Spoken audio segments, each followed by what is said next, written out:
You are bleeding, not physically. You are bleeding energy. You are bleeding time. You are bleeding your own sanity into the void of other people's opinions. Every time you scroll, you care. Every time you explain yourself to someone who is committed to misunderstanding you, you care. Every time you lie awake at 3 a.m. replaying a conversation from years ago, analyzing your tone, wondering if you were too harsh or too awkward, you are paying a tax you cannot afford.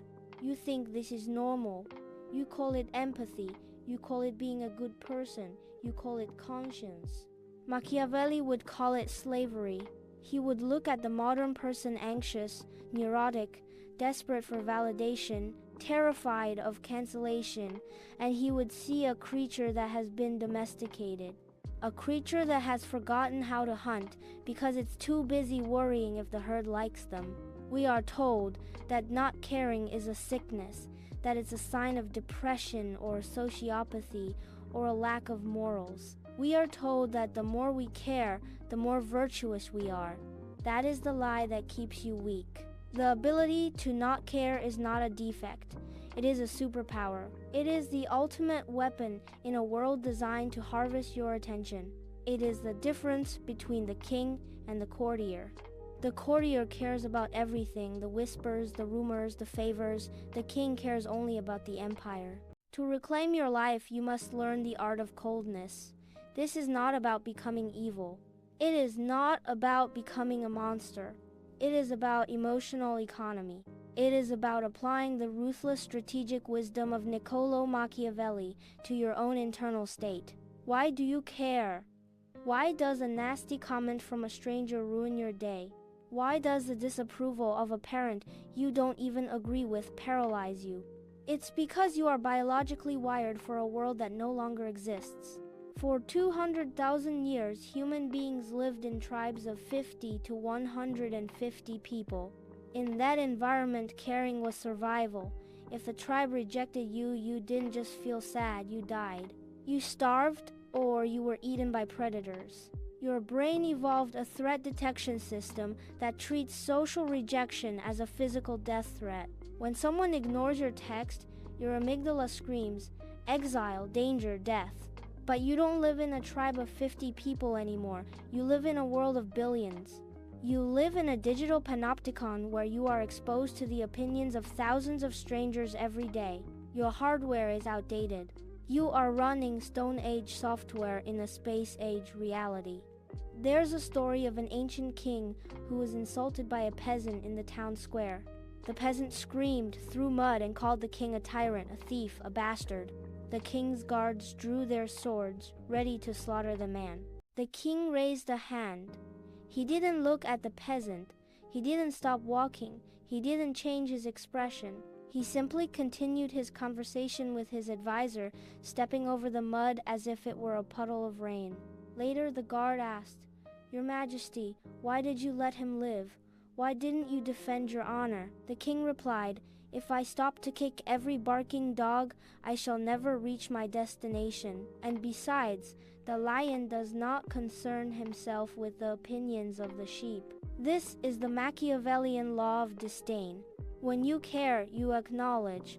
When you acknowledge, you validate. If you get angry at an insult, you are admitting that the insult hurt. You are admitting that the person who threw it has power over you. The art of not caring is the art of subtraction. You delete them from your reality. You have a limited amount of emotional energy, yet you spend it like a billionaire throwing money at strangers. You spend 10 care coins being angry at traffic. You spend 20 coins worrying about what your boss thinks of your shirt. You spend 50 coins fighting with a stranger in the YouTube comments. You spend 15 coins feeling guilty that you didn't go to the gym. By 2 p.m., you are bankrupt. You have nothing left for your actual goals. You have nothing left for your family. You have nothing left for your empire. The Machiavellian strategist is a miser with his energy. He is cheap. He hoards his care like a dragon hoards gold. He looks at a situation and asks, "If I invest my emotion in this, what is the ROI? Return on investment. If I get angry at this traffic, will the cars move faster? No, ROI, 0. Cost, high. Verdict, do not care. If I worry about this presentation, will it make me prepare better? Yes, up to a point. ROI, high. Verdict, care enough to prepare, then stop. If I argue with this relative about politics, will they change their mind? No. ROI, negative. Verdict, do not care. Imagine you are on the operating table. You are dying. Who do you want operating on you? Surgeon A. He loves you. He cares about you so much. He is crying. His hands are shaking because he is so afraid of losing you. He is frantic with emotion. Surgeon B. He doesn't know your name. He doesn't care about your life story. He is thinking about his golf game later. But he is a master of the scalpel. He is calm, he is cold, he is precise. You choose Surgeon B every single time. You need to become Surgeon B for your own life. When you care too much, your hands shake. You make mistakes. You overcompensate. You become desperate. When you stop caring about the outcome and focus only on the execution, you become steady. You become lethal. Most people live in the experienced state. They are their feelings. I am angry. I am sad. The Machiavellian shifts to the observation state. I notice that there is anger in my body. See the difference? One is identity, the other is data. When you are in the experienced state, you are a leaf in the wind. The wind blows, you move. When you are in the observation state, you are the mountain watching the wind. Practice this visualization. You are sitting in a movie theater. On the screen is your life. You are watching a character who looks like you, has your name, and is currently being yelled at by a boss. Watch the character on the screen. See their face get red. See their hands shake. But you are in the audience. You are eating popcorn. You are watching the drama, but you are not in the drama. From the seat in the theater, you can make rational decisions. The character should probably just stay quiet and let the boss run out of steam. That's the strategic move. But if you are on the screen, you can't think. You just react. Here's the question that always follows.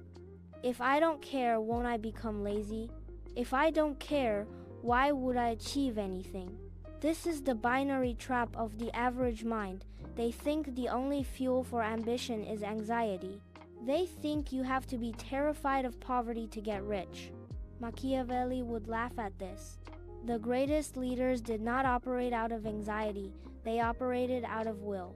There is a massive difference between I need this to survive and I choose this because I am powerful. When you need the outcome, you are weak, you are tight, you play not to lose. When you choose the outcome, you are loose, you play to win. Think of a sniper. Does he care about the target? Yes, he intends to hit it. But does he care emotionally? Is he angry at the target? Is he worried about what the target thinks of his gun? No. If he brings emotion into the shot, he misses. He cares about the process, the wind, the breathing, the trigger squeeze. He is hyper-focused yet emotionally detached. This is the state you must reach. You must care intensely about your actions and not at all about the results. The Stoics had a practice called premeditatio malorum, the premeditation of evils. Machiavelli would approve of this. Part of the reason you care so much is that you are hoping for the best and terrified of the worst. I hope I don't get fired. I hope she doesn't leave. I hope I don't embarrass myself. Hope is fear in disguise. Hope implies that you need the outcome to be good in order to be okay. Kill hope. Replace it with acceptance. Every morning, look at the darkness. I could be fired today. I could be betrayed today. I could lose everything today. Visualize it, feel it, and then accept it. If that happens, I will handle it. I will survive. I have been through worse. Once you have accepted the worst-case scenario, you are free. You have nothing left to lose. A man who has already accepted his own death cannot be threatened. A man who has already accepted bankruptcy cannot be blackmailed. You become weightless. To truly master this, you must become comfortable with being the villain in other people's stories. When you stop caring, people will accuse you of being cold. They will say you have changed. They will say you are selfish. Accept it. Own it. Yes, I am selfish. I am protecting myself, because if I don't, who will?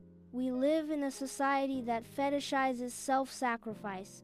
We are taught to set ourselves on fire to keep others warm. Machiavelli teaches us that a prince who destroys himself for the sake of his subjects ends up helping no one. If the prince falls, the kingdom falls into chaos. Your first duty is to your own stability. This is lonely. I will not lie to you. The air is thin at the top. When you stop playing the social games, you realize how fake most connections are, but let them go. You are making space for something better. You are making space for respect. People respect the man who does not need them. By becoming a fortress, you become a destination. We arrive at the final state, the 0 point. This is not nihilism. Nihilism says, nothing matters, so I will rot. The 0 point says, nothing matters, so I am free to create meaning. If the universe is empty, if people are fickle, if legacy is dust, then the only thing that matters is this moment and your will. You realize that caring was just a cage you built for yourself. You unlock the door, you step out. You look at the people rushing around, staring at their phones, terrified, angry, desperate, and you feel light. You realize that you are playing a game you can walk away from at any time. You realize that your reputation is just a story people tell. You realize that your failures are just plot twists. You realize that your pain is just sensation. You are the player, not the character. You decide to play the game of life with full intensity, but with 0 attachment. You laugh when you lose. You smile when you win, but you never forget that it is just a game. This is the art of not caring. It is not about being numb, it is about being awake. It is about looking at the absurdity of existence and choosing to dance on the edge of the abyss rather than cowering in the corner. Tomorrow morning you will wake up. The anxiety will try to creep in. The emails will scream for your attention. The world will try to put its hook in your mouth. What will you do? Will you remember the king stepping over the mud? Will you remember the surgeon? Will you remember that you are the architect of your own reality and you can choose to close the door? The choice is yours. But remember, the price of freedom is the willingness to be disliked. The price of power is the willingness to walk alone. Are you willing to pay it?